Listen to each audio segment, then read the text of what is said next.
सो episode 2 की starting में हम वही सीन देखते हैं जहां यूहान जिंजी के क्लोज आके उसे बचपन की तरह किस करने को कहता है, जिससे वो नर्वस हो गई थी। लेकिन फिर जिंजी यूहान को धक्का मार के कहती है कि ज्यादा टफ बनने की जरूरत नहीं। यूहान भी पूछने लगा कि तुमने मुझे धक्का क्यों मारा। तभी बाहर से शॉप ऑनर यूहान को आवाज लगाकर बंस पर ध्यान देने को कहती है, तो वो जिंजी से ये बोलकर चला जाता है कि मैं तुम्हें बाद में देखूंगा, क्योंकि उसके अकॉर्डिंग वो तो बस जिंजी से मजाक कर रहा था, लेकिन जिंजी ने उससे धक्का मार दिया। लेकिन जिंजी बेचारी सोच में पड़ जाती है कि एकदम से यूहान को आखिर हो क्या गया था। वेल काम के बाद जब दोनों घर जा रहे थे तो जिंजी के पास काफी सामान होता है, इसलिए यूहान उसे हेल्प ऑफर करता है, लेकिन वो मना कर देती है। तो वो बाय बोलकर यहाँ से जाने लगा, पर थोड़ा आगे जाकर रुका एंड जिंजी के पास वापस आता है। तो वो खुश हो जाती है कि यूहान उसकी हेल्प करने आया है, लेकिन वो उससे सिक्योरिटी कीज मांगता है, तो वो चिढ़ के उसे दे देती है। फिर यूहान जिंजी को गुड लक बोलता है, क्योंकि नेक्स्ट डे से जिंजी की इंटर्नशिप स्टार्ट होने वाली है। और फिर वो चला गया। जिंजी बस में भी यूहान के बारे में सोचती ही रही। तो वहीं जब यूहान घर पहुंचा तो उसका पैर एक बॉक्स से टकराया, जिससे कि उसके चोट लग जाती है। ग्रैंडफादर आकर लाइट ऑन करते हैं, तो यूहान उनसे कहता है कि अभी घर शिफ्ट करने में 2 महीने बाकी हैं, आप अभी से पैकिंग क्यों कर रहे हो। तो वो कहते हैं कि हमारे पास बहुत सामान है, इसलिए मैं धीरे धीरे सब पैक कर रहा हूँ। इसका मतलब पैसों की कमी की वजह से यूहान के ग्रैंडफादर का घर एंड शॉप सब कुछ बिक चुका है एंड 2 महीने के अंदर इन्हें इस घर को खाली करना है। ग्रैंडफादर पूछते हैं कि तुम आजकल इतनी लेट घर क्यों आ रहे हो और क्या तुमने कुछ खाया। तो तब यूहान उनको अपनी नई जॉब के बारे में बताता है, जो सुनकर ग्रैंडफादर कहते हैं कि मेरे पास अभी पैसे हैं तो तुम्हें जॉब की क्या जरूरत, तुम बस अपनी स्टडी पर ध्यान दो। पर वो मना कर देता है कि नहीं, मैं स्टडी के साथ साथ पार्ट टाइम जॉब भी करना चाहता हूँ। तो तब ग्रैंडफादर चुप हो गए। फिर वो अपनी वॉचमैन ड्यूटी के लिए यहाँ से चले जाते हैं। वेल अब हम देखते हैं कि रात को यूहान भी सो गया और नेक्स्ट डे उठते ही उसको किसी का मैसेज आया कि मुझे आज तुमसे वॉच खरीदनी है। तो वो जल्दी से अपने कबर्ड से वॉच निकाल कर लोकेशन पर पहुंच जाता है, जहां एक लड़की हुडी पहनकर खड़ी थी। यूहान उस लड़की को ध्यान से देखता है तो उसको याद आ जाता है कि ये तो युनबी है, इसलिए वो पूछता है कि तुम ऐसे गेटअप में क्यों आई हो। तो तब वो बताती है कि मेरी एजेंसी ने मुझे डेब्यूट से पहले शॉपिंग करने से मना करा है, लेकिन मैं छुप के ऑनलाइन शॉपिंग तो कर ही सकती हूँ, इसलिए ऐसे आई हूँ। युनबी उसको क्लासमेट डिस्काउंट देने के लिए बोलती है, लेकिन वो मना कर देता है और पूरे पैसे लेता है। युनबी कहती है कि प्लीज किसी को कुछ मत बताना। तो वो कहता है कि ठीक है और फिर यहाँ से चला गया। वेल अब यूहान क्लास जाते वक्त रास्ते में योंगजू को देखता है, तो उसके पास जाके बात करने का ट्राई करता है, लेकिन योंगजू यूहान को इग्नोर करके रास्ता चेंज कर देता है। यूहान वहीं खड़ा होकर योंगजू को देख रहा था, लेकिन तभी पीछे से जीहू आके उससे कहने लगा कि चलो हम साथ में चलते हैं, और फिर दोनों वहां से चले गए। वेल अब दूसरी तरफ हमें मिस्टर ली को दिखाया गया, जो स्कूल आ रहे थे, लेकिन मिस रिन उनको रोक के एक कॉर्नर में बात करने के लिए ले जाती हैं और कहती हैं कि पहले ये बताओ कि तुम मेरी कॉल्स और मैसेजेस को अवॉइड क्यों कर रहे हो और तुम मेरे स्कूल में क्यों आए हो, साथ ही तुम्हें टीचिंग का शौक कब से हो गया। तो तब मिस्टर ली कहते हैं कि मुझे नहीं पता था कि तुम भी इस स्कूल में हो और मैं आर्किटेक्ट से थोड़ा बोर हो गया था, इसलिए मैंने टीचिंग स्टार्ट कर दी। मिस रिंग आगे कुछ कह पाती, लेकिन तभी दूसरी टीचर उनको डायरेक्टर से मीटिंग का कहकर चली जाती है। तो तब मिस रिंग मिस्टर ली से बस इतना कहने लगी कि स्कूल में किसी को भी पता नहीं चलना चाहिए कि हम एक दूसरे को जानते हैं। मिस्टर ली बोले कि अगर तुम उससे ऐसे ही बात करती रही तो सबको इस बारे में खुद ही पता चल जाएगा। तो ये सुन वो दूर हो गई और वहां से चली जाती हैं। इसका मतलब इस सीन से हम समझ सकते हैं कि मिस रिन और मिस्टर ली एक दूसरे को पहले से जानते थे और शायद उनके बीच कोई रिलेशन रह चुका है, जिसका हमें आगे पता चलेगा। वेल नेक्स्ट सीन में हम क्लासरूम में जिंजी की फ्रेंड्स को जिंजी की प्रोफाइल पिक्चर के बारे में बात करते हुए देखते हैं, जहाँ योंगजू भी छुपके से जिंजी की प्रोफाइल देख रहा था, क्योंकि अब उसे जिंजी थोड़ी बहुत पसंद आने लगी है। फोटो में वो अपना दिया हुआ टेडी बियर देखता है तो काफी ज्यादा खुश हो जाता है। फिर वो लड़कियां यूहान से पूछती हैं कि तुम्हें जिंजी के बिना कैसा लग रहा है। तो वो कहता है कि बहुत सुकून यानी काफी शांति है, क्योंकि जिंजी यहाँ होती तो वो बस शोर करती रहती। तो वहीं हम जिंजी की इंटर्नशिप का सीन देखते हैं, जहाँ बहुत शोर है और उसको ऑन साइट वर्क के बदले दूसरे फालतू के काम दिए जा रहे थे, जैसे टाइपिंग, टी सर्व करना, टेबल सेट करना, यानी कुछ सिखाया नहीं जा रहा था बल्कि सर्वेंट की तरह काम कराया जा रहा था, जिस बात से वो काफी ज्यादा चिढ़ गई। फिर एक दिन गुस्से में जिंजी डिसाइड करती है कि वो आज अपने बॉस से बात करके ही रहेगी, इसलिए बॉस के पास जाके कहती है कि मुझे ऑन साइट वर्क सीखना है, ना कि टाइपिंग। तो वो आदमी ये सब बातें सुनकर चिढ़ जाता है और जिंजी पर गुस्सा करने लग जाता है कि मुझे पता है कि तुम्हारे लिए क्या सही है और क्या नहीं, इसलिए तुम मुझे मत सिखाओ, समझी। जो सुनकर जिंजी को और भी ज्यादा गुस्सा आ गया, इसलिए वो शाम को वहां से जाकर हर ऑनलाइन प्लेटफॉर्म पर उस कंपनी के खिलाफ फीमेल हरासमेंट का केस फाइल कर देती है। फिर बस होना क्या था, ये पोस्ट वायरल हो गई और सब जगह तूफान आ गया। यानी बहुत से लोग स्कूल में कॉल करके न्यूज कंफर्म करने लगते हैं और टीचर्स भी लगातार कॉल्स अटेंड करके थक चुके थे। असिस्टेंट डायरेक्टर को गुस्सा आता है तो वो मिस रिन से कहते हैं कि आप जिंजी से बात करके ये मैटर सॉल्व कराओ, बट मिस मिंग और बाकी टीचर्स भी असिस्टेंट डायरेक्टर को एडवाइस देते हैं कि जिंजी को कुछ बोलने से पहले हमें उस आदमी से बात करनी चाहिए जो उसको अपनी गारंटी पर इंटर्नशिप के लिए लेकर गया था।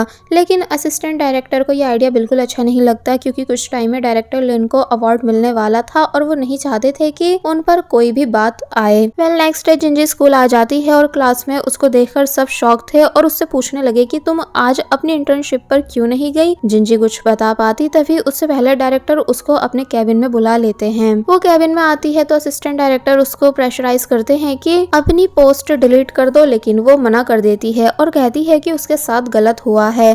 असिस्टेंट डायरेक्टर उसको प्यार से, गुस्से से, हर तरीके से समझाने की कोशिश करते हैं, लेकिन जिंजी अपनी बात पर खड़ी रही और फिर वहां से चली गई, जिस वजह से असिस्टेंट डायरेक्टर काफी ज्यादा चिढ़ चुके थे।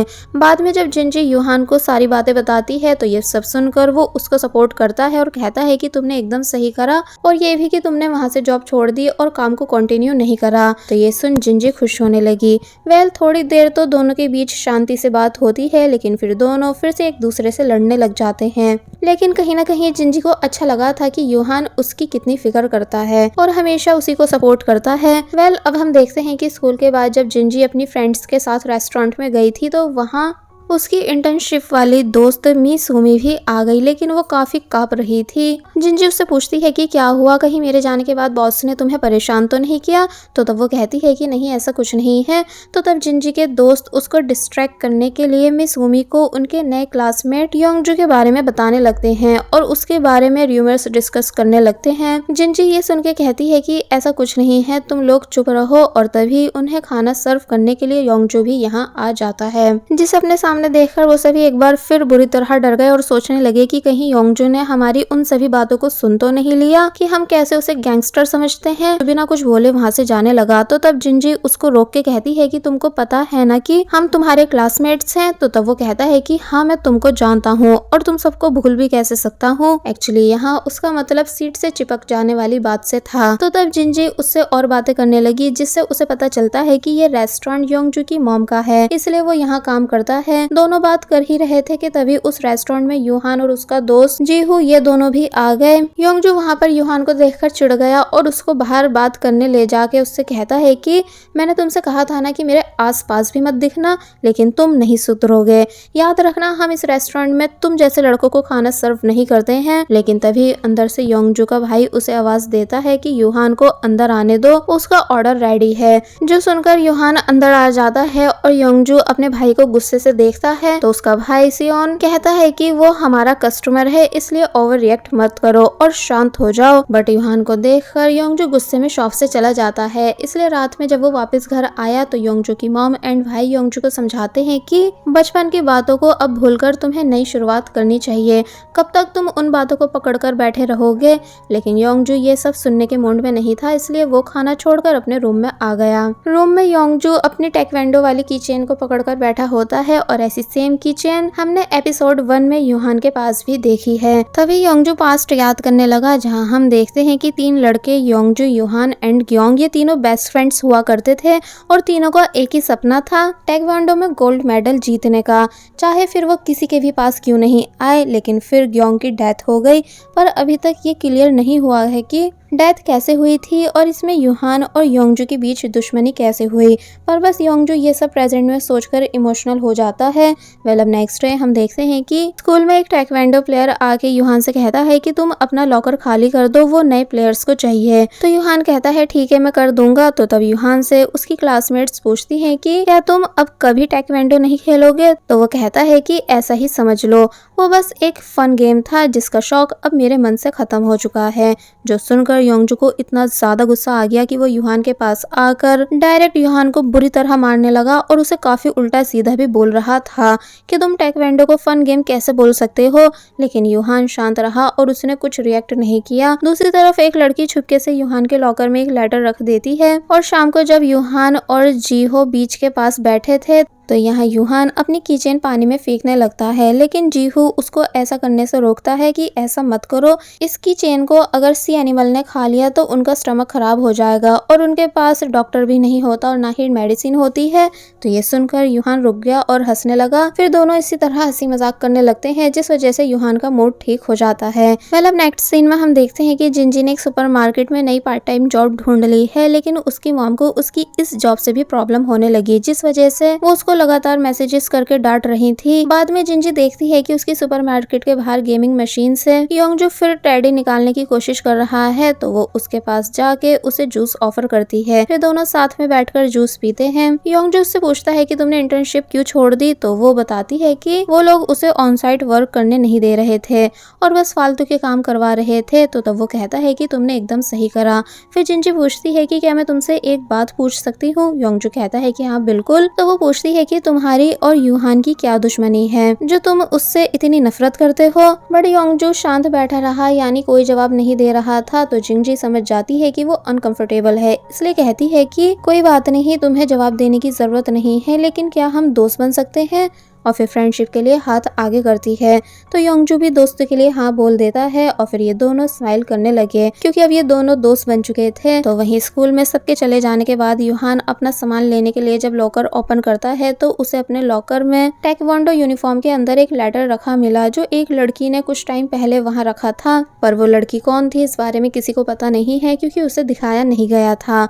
लेटर में लिखी लैंग्वेज यूहान को समझ नहीं आई तो वो अपने बर्गर शॉप की मैनेजर से हेल्प मांगता है लेटर को रीड करने के लिए, क्योंकि जिंजी वहाँ नहीं थी और मैनेजर ही उसकी हेल्प करा सकती थी। मैनेजर कहती है कि मुझे ज्यादा तो कुछ समझ नहीं आ रहा है, लेकिन इसमें शायद सुसाइड के बारे में कुछ लिखा है और ये भी कि जिस लड़की ने लिखा है वो तुम्हें पसंद करती थी पर अब वो तुम्हें पसंद नहीं करती है और इस वजह से वो सुसाइड करने वाली है। फिर अपने मोबाइल में सर्च करके यूहान को दिखाती है कि ये एक ट्रेंडिंग वर्ड है जिसका मतलब सुसाइड होता है। तो तब यूहान लेटर के एंड में बने साइन को देखकर काफी ज्यादा घबरा जाता है कि जैसे कि उसे कुछ याद आ गया हो।